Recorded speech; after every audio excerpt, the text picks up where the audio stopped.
नमस्कार. स्पर्धा परीक्षांची तयारी करताय? मग घन म्हणजेच क्यूब हा टॉपिक तर तुम्हाला माहीतच असेल, खूप महत्त्वाचा आहे. तर आज आपण याच घनाबद्दल सगळं काही जाणून घेणार आहोत, एकदम सोप्या भाषेत. तुम्हाला पण असं होतं का की घण्यावरचे प्रश्न तसे सोपे वाटतात, पण सोडवायला बसलं की वेळ कुठे जातो कळतच नाही, बरोबर ना? आणि स्पर्धा परीक्षांमध्ये तर वेळेचंच सगळं गणित असतं. म्हणूनच आज आपण याच वेळेला हरवण्याचे काही मार्ग शोधणार आहोत. चला मग जास्त वेळ न घालवता थेट कामाला लागूया. आपण काही अशा जबरदस्त सुपर ट्रिक्स शिकणार आहोत की ज्या वापरून तुम्ही इतरांपेक्षा 2 पावलं पुढे असाल, गॅरंटी.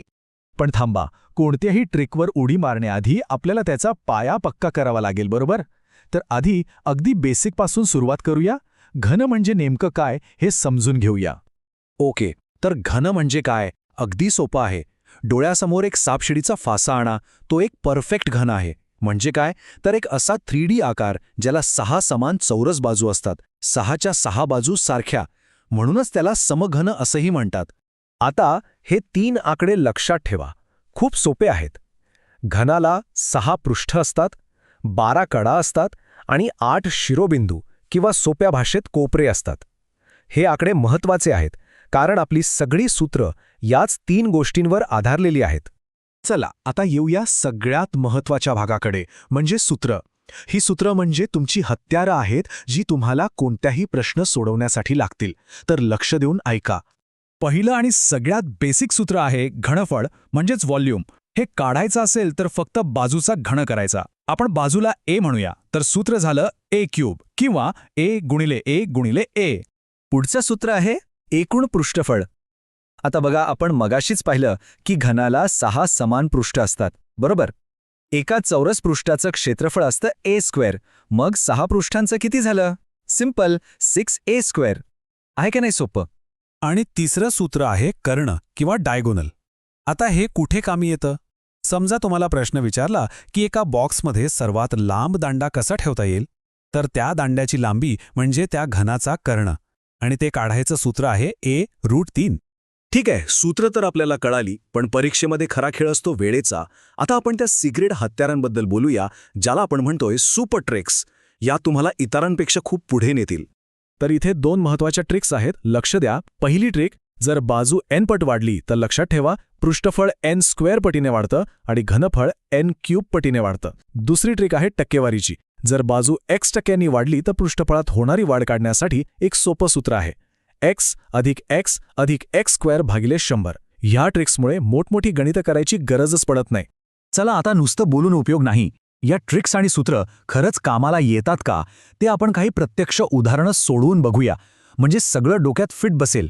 हा बघा, पहिला प्रश्न. इथे आपल्याला एकूण पृष्ठफळ दिलंय, जे आहे 150 चौरस सेंटीमीटर, आणि विचारलंय घनफळ. म्हणजे इथे आपल्याला सरळ नाही तर उलटं जायचं आहे. घाबरू नका, खूप सोपं आहे. आधी आपण पृष्ठफळाचं सूत्र वापरू. 6a स्क्वेअर बरोबर 150. यावरून a स्क्वेअर आलं 25, म्हणजे बाजू a मिळाली 5 सेंटीमीटर. आता काय, एकदा बाजू मिळाली की घनफळ काढणं अगदी सोपं. 5चा घन किती? बरोबर 125 घन सेंटीमीटर. ओके, पुढचा प्रश्न बघा. हा प्रश्न खास आपल्या ट्रिकसाठीच बनवला आहे. प्रश्न आहे की जर घनाची बाजू दुप्पट केली तर घनफळात किती पट वाढ होईल? आता इथे मोठं गणित करत बसायचं नाही. आपली ट्रिक आठवा. बाजू n पट वाढली की घनफळ n क्यूब पट वाढतं. इथे बाजू दुप्पट झाली म्हणजे n बरोबर 2. मग 2चा घन किती? 8. झालं उत्तर. बघा, 5 सेकंदात उत्तर आलं. हा आहे ट्रिकचा फायदा. चला आता टक्केवारीचं एक उदाहरण बघूया. जर घनाची बाजू 10% वाढवली तर त्याच्या एकूण पृष्ठफळात किती टक्के वाढ होईल? याच्यासाठी पण आपल्याकडे एक भन्नाट ट्रिक आहे. आपली टक्केवारीची ट्रिक काय होती? x अधिक x अधिक x स्क्वेअर भागिले 100. इथे x म्हणजे 10. तर मग चला किमती टाकूया. 10 अधिक 10 झाले 20, आणि 10चा वर्ग 100 भागिले 100 म्हणजे 1. तर 20 अधिक 1 झाले 21%. बघा, कोणतीही मोठी आकडेमोड न करता सरळ उत्तर मिळालं. तर आतापर्यंत आपण घनाची ओळख करून घेतली, त्याची महत्त्वाची सूत्र बघितली, आणि सगळ्यात भारी म्हणजे वेळ वाचवणाऱ्या 2 सुपर ट्रिक्स पण शिकलो. चला तर मग जाण्याआधी या सगळ्याची एक क्विक रिव्हिजन करूया.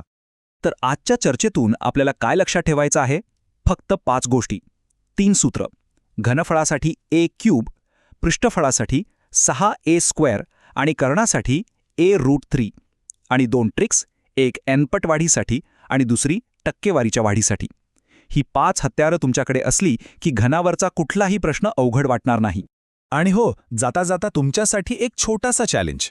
जरा विचार करा, असा एक घन आहे ज्याच्या घनफळाचा आकडा आणि एकूण पृष्ठफळाचा आकडा सारखाच आहे, तर त्या घनाची बाजू किती असेल? डोकं चालवा, आज शिकलेली सूत्र वापरा आणि याचं उत्तर नक्की शोधून काढा.